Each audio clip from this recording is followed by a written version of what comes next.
FBI officer ये देखकर परेशान थे कि वो जेल जो दुनिया की सबसे मुश्किल जगह पर वाक़या है, वहां से एक भी नहीं बल्कि 3 दिन कैदी सबसे छुपकर कैसे निकल गए। और हैरानी की बात यह है कि अगले 10 घंटे तक पुलिस को ये बात पता भी ना चली कि 3 कैदी फरार हो चुके हैं।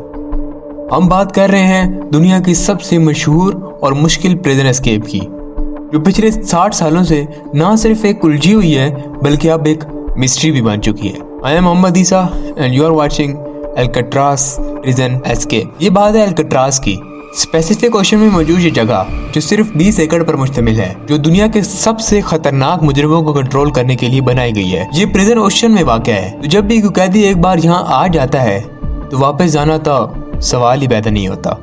इस जेल को अनएस्केपेबल का दर्जा दिया गया था, लेकिन अल्काट्राज़ का सारा भरम तब टूटा जब इस जेल में से 3 कैदियों ने बड़ी महारत से प्रिजन एस्केप की। इस कहानी में 4 किरदार हैं। जॉन एंजेलिन और चार्ल्स एंजेलिन आपस में भाई हैं। इन दोनों को बैंक रॉबरी में यहाँ रखा गया था। और ये हैं फ्रैंक मॉरिस, और इसको भी यहाँ बैंक रॉबरी में रखा गया था। और आखिर में है एलन वेस्ट। एलन वेस्ट को यहाँ 12 साल हो चुके थे, तो वो प्रिजन को बाकियों से ज्यादा जानता था। इनको एक बात पता थी कि इस प्रिजन से निकलने का सिर्फ एक रास्ता है, और वो मौजूद है ब्लॉक बी में। लेकिन मसला ये था कि ये सारे मुख्तलिफ ब्लॉक्स में थे और ये सब खाने के वक्त एक दूसरे से मिलते थे। अब काफी जोर देने के बाद इनकी खुशकिस्मती से ये चारों एक ही ब्लॉक में आ गए, और सोने पे सुहागा वो ब्लॉक भी बी था। और इससे बढ़कर ये चारों एक ही लाइन में थे और एक साथ थे। अब पहला टारगेट तो पूरा हो चुका था, यानी कि एक ही ब्लॉक में आना और ब्लॉक बी में आना। अब इससे आगे 2 साल ये क्या प्लानिंग करते रहे, किसी को कुछ पता नहीं।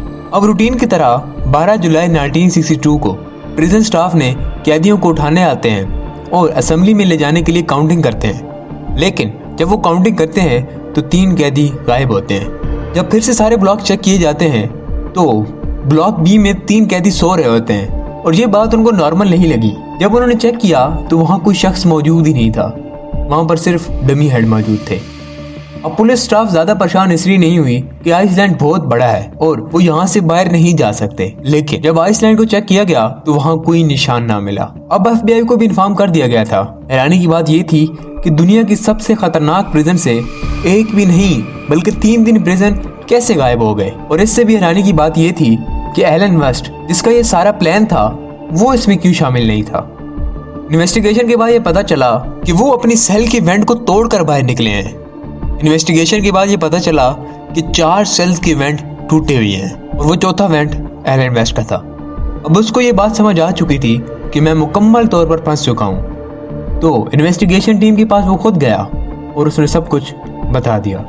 उसने ये कहा कि सारा प्लान मेरा था, मैं ही था जिसने डमी हेड्स बनाए थे और उन पर लगे हुए बाल हमने कटिंग के दौरान चुराए थे। हमारा प्लान ये था कि हम सबसे पहले सेल्फ में लगे हुए वेंट को तोड़ेंगे और वहां से बाहर निकलेंगे। क्योंकि मैं मेंटेनेंस का काम करता रहा था तो मुझे पता था कि ब्लॉक बी के बाहर एक कॉरिडोर है और उसमें मौजूद एक पाइप है और वहां पर कोई सिक्योरिटी भी मौजूद नहीं होती। हमारा प्रोग्राम ये था कि हम उस पाइप से ऊपर चढ़ेंगे और छत पर जाएंगे, और छत पर जाने के बाद दूसरी तरफ एक और पाइप था और उससे हमने नीचे उतरना था। और वहां पर हमने एक राफ्ट भी बना रखी थी उस ट्रेन कोड से जो हमने सिक्योरिटी नहीं दी थी। अब पुलिस का ये सवाल था कि ये तीनों गए कहाँ हैं, इन्हें समंदर खा गया है या एलन वेस्ट की ये सारी कहानी झूठी है। अल्काट्राज़ के गार्ड तमाम आइसलैंड को छीन बान करते हैं, लेकिन कुछ नहीं मिला। और वो तीनों कैदी कहाँ गए आज तक किसी को कुछ पता नहीं है। उम्मीद है आपको वीडियो पसंद आई होगी।